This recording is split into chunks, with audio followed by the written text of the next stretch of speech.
The main principal point in war is to secure plenty of provisions and to destroy the enemy by famine.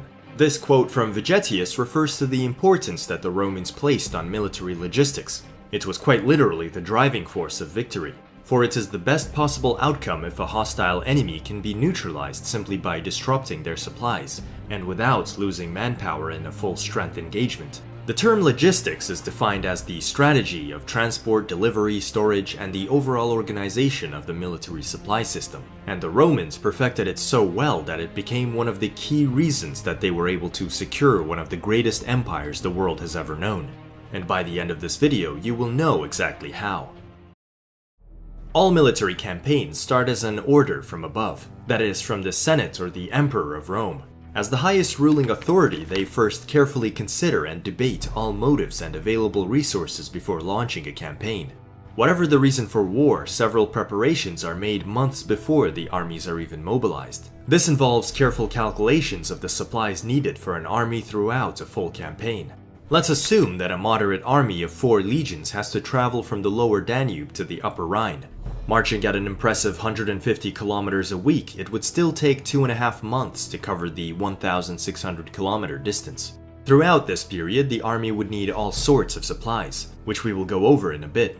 Each legion consisted of about 5,000 legionaries, and would require a total of 600 draft animals to carry its 65 artillery pieces, together with all their food, supplies, and tools. So an army of 4 legions would have about 20,000 legionaries, and be accompanied by the same amount of auxiliaries and mercenaries, together with double that amount of non-combatants. This would amount to 80,000 people, 10,000 draft animals, and 260 artillery pieces.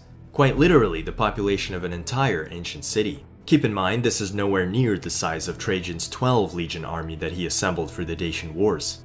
Our estimate of camp followers is fairly accurate for the time because many were looking to make a profit from war through looting and trading. Their numbers would vary depending on how rich the enemies of Rome were thought to be, and Livy describes an interesting campaign of Liguria, where the army had almost no camp followers because the region was poor and offered little plunder. As you can tell, even a moderate 4-legion army would heavily diminish the supplies of any province it crossed. So the Senate, after considering all the numbers, would issue edicts to many provinces and nearby allies to acquire the supplies, so as to distribute the heavy load among everyone, and to make sure they all had plenty of time to do it. To ensure that each was up for the task, these edicts would take into account the specific demography and tax revenues of each province, as well as their natural productions. For example, provinces like Hispania, Sicily, and Sardinia were known to supply Republican armies with woolen tunics and togas, which were vital for the army to stay warm, while the Anatolian plains were known for their excessive grain production, and were likely ordered to harvest it for campaigns. Depending on the season, different supplies were ordered to the provinces, but the most essential ones were wheat, vinegar, wine, and salt. These were the goods the armies would always try to carry in large amounts. Wheat was used to make bread, which would make up 2/3 of a soldier's diet and account for 60 to 90% of their energy requirement, as each soldier needed at least 3,000 calories a day. Wine was the staple drink of every soldier, but not in the form we take it today. It was largely mixed with water and even seawater for flavor, and also had the effect of disinfecting the drinking water. Lastly, salt and vinegar were used as preservatives for the food, ensuring that it doesn't go bad too quickly. For a more interesting diet, individual soldiers would purchase various food from either camp followers or local merchants.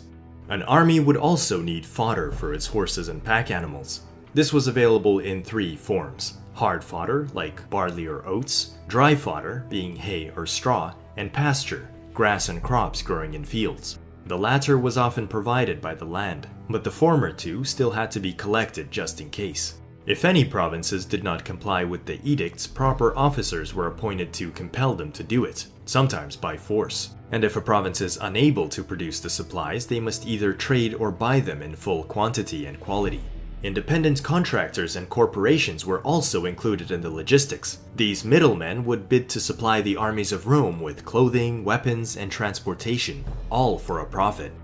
During the early campaigns into Germania, Augustus met with the Council of Chieftains from Gaul several times to discuss the logistics and make proper arrangements for the incoming campaigns. Such arrangements were very welcomed as they allowed the state to share the burden of a campaign with local authorities. These were in turn spared from forceful requisitions and harsh policies. In no case should a campaign be delayed by a single province, and the punishments for such delays in the logistical network were severe.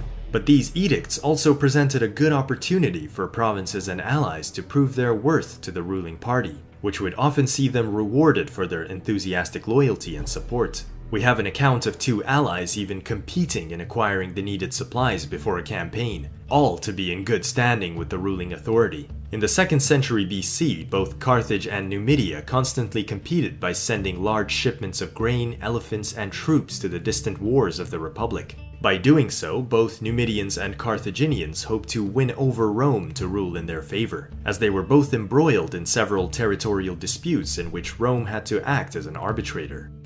Once the supplies were collected and ready, it was essential for them to be stored within the walls of large cities within each province. This was done for 3 reasons. Firstly, it was for the provincial administrators to more easily present the full amount of supplies to the passing army. Secondly, if the enemy were to launch preemptive raids on border provinces, they would find that all the cattle, grain, and other provisions of the countryside were gone, and both their damage dealt and loot collected would not be as significant. The third reason is if the enemy decides to siege any key cities, they will find them very well provisioned, and will likely not be able to capture them before the main Roman army arrives.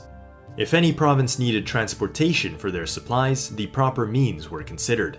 In the ancient world, ships were the fastest and cheapest form of transportation, with each Mediterranean ship having the capacity of transporting 150 tons at a speed of 2 to 5 knots, depending on the wind. So considering that a single legion and its servants needed 5.6 tons of grain per day, a single cargo would have provided for several weeks. It is unknown how such shipments were organized, but it was likely done through private ship owners and merchants, who were contracted by the Roman state to deliver supplies to certain garrisons and depots. Payments and tax breaks were probable rewards for such journeys. The Roman state also made sure to keep a careful inventory of the ships at hand, and even recorded the exact state of each ship, and if any were in need of repairs. Ships, however, were limited to the season, so it was common to campaign during favorable winds and have the army follow a main river. This way, supplies could easily catch up to the fast-moving army and resupply them. Trajan's column shows such a strategy being used, with depictions of ships carrying barrels, tents, troops, and even animals. But armies on march would usually be separated for strategic advantages, so land supply also had to be maintained as an alternative. This is where the Roman road network comes in, which was specifically created for the purpose of moving troops and supplies as quickly as possible. If not for proper roads, a marching army would only leave behind an uneven trail of mud and rocks that would slow down the movement of carts and baggage. So the roads provided the Romans with speed. Supplies were collected faster, distributed faster, and the army arrived faster, which was an advantage over all of its enemies. But no supply line can work efficiently without proper communication channels. For this, the Romans had the cursus publicus, a state-mandated courier and transportation network made up of stopping stations. These would provide official messengers and contractors with fresh equipment and horses to ensure they can carry on without having to stop. This allowed the constant flow of information between the army, the rear, and the home front by having a reserve of fresh mounts and riders at every set distance. A campaigning army was always in need of supplies, and it was the responsibility of the higher civilian echelons to address the needs of the army as efficiently as possible. This was done by a constant correspondence between the army general staff and the civilian authorities. Many of these letters contained dispatches about the state of the campaign, the recent activities of the army, the short and long-term supply needs, and future orders. Now let's take a look within the army itself. Regardless of the state of the campaign, Roman armies always had to be either on the move or very soon to be on the move, and there were several good reasons for this. The simplest one was that it always kept the men busy with something. They were always packing, scouting, or digging, and it did not give them time to be idle. Because when an army was idle, it was very prone to becoming soft from indiscipline, getting caught off guard by the enemy, or having growing thoughts of mutiny and desertion. The second reason to keep an army on the move is because most locations could not even sustain it for long. This brings us to 2 more vital supplies for an army: wood for keeping warm, cooking, and building forts, and water for drinking and washing. These were daily needs of such magnitude that it was rarely even possible to move them to an army. So all marching camps had to be in close proximity to water and forests. But the sheer amount of people and animals in one place will quickly reduce an area of these resources. Josephus gives us a good idea of what a Roman army was capable of, and writes that during the siege of Jerusalem, trees within an 18-kilometer radius were cut down by the legions to build platforms, towers, and siege engines. The Romans would then also need to feed their pack animals with the natural pasture around them, and would try to reserve their supplies of dry fodder for emergencies. It wouldn't take long for the army's animals to strip the land bare of any grass, and thus further necessitate the constant movement of the army. As for the water source, our 80,000 people and 10,000 pack animals would need to drink about 320,000 liters a day. And that's not even considering their need for cooking and washing. Most water sources would not last near a Roman army for even a couple of days. Vegetius even mentions that the air around an army would become noticeably more contaminated. Now that we established that armies always like to be in motion, we could guess that the next immediate step would be to strengthen the supply lines from the source to the constant moving army. These would have to be guarded by cities and forts, which always needed to be further strengthened with strong garrisons to hold these key positions, because if they were to fall, so could the whole army. For this role, a good Roman general would leave soldiers who are least fit for service to garrison them, and would provide them with all needed equipment and artillery for their defense. This would include soldiers who are either wounded, less experienced, or more rebellious and troublesome. This last class of soldiers is particularly important to leave behind on watch duty, so that they can't corrupt the minds of the main army with thoughts of mutiny or insubordination. A smart general would even make their new position of watch duty sound like a promotion, which would make them feel more valued and important. No matter how frustrated a soldier is, it is hard to stay that way when his superior officers tell him they would trust no one more with the highly important task of guarding the rear and managing the flow of supplies to the army. This new feeling of purpose tends to neutralize them as a threat of mutiny. Once an army was within enemy territory, it could to a degree defer the problem of sourcing supplies onto the enemy. But unlike for fodder, water, and firewood, foraging for food was not done as often in large campaigns. On Trajan's column, legionaries are shown collecting grain in open fields, but it was likely the exception rather than the norm. Grain that was supplied to them was already harvested and processed, and saved a lot of time to prepare. Also, if the point of the campaign was to acquire more territory after punishing the enemy, then preserving their agriculture would create a smoother transition under Roman rule. Most importantly, Rome wouldn't need to supply them with money and food to prevent starvation or revolts until their next harvest. To do this, the Romans instilled heavy discipline and organization to make sure everyone acted to the state's benefits. Roman armies also tried to be as self-reliant as possible to account for logistical disruptions or unexpected campaigns. Archaeology has reported dozens of clerical and specialized positions in the legions. They had doctors, vets, hunters, shepherds, boatmen, mule drivers, and many more. Every legionary was a small cog in the grand logistical machine of the Roman army, and they each made sure to provide the most for the army's needs. As a result of this, a Roman army could service and take care of their own clothes, armor, animals, equipment, weapons, and artillery pieces. A Roman helmet found in Valkenburg was passed down to 5 different soldiers through the years. The same was true for armor and other equipment, which were often recycled and repaired to be issued to new recruits. A Roman army could also create its own projectiles, siege engines, and pretty much any form of construction. Even the army's servants and animals were broken down into many subunits, each given their own standard to stay close to so they don't get disordered or scare the soldiers with their panic during a sudden engagement. They would march with the main baggage between the best infantry behind them and the cavalry in front.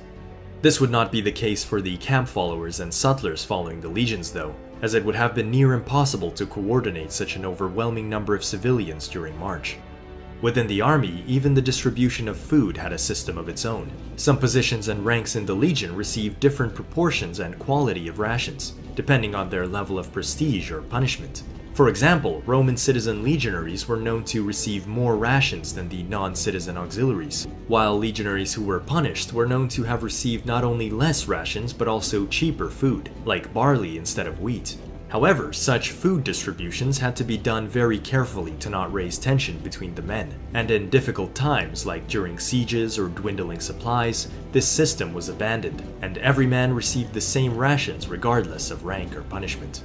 This whole system, starting from the provincial edicts all the way to the distribution of food among soldiers, was very advanced for its time, and was a big reason why Roman armies rarely lost external battles.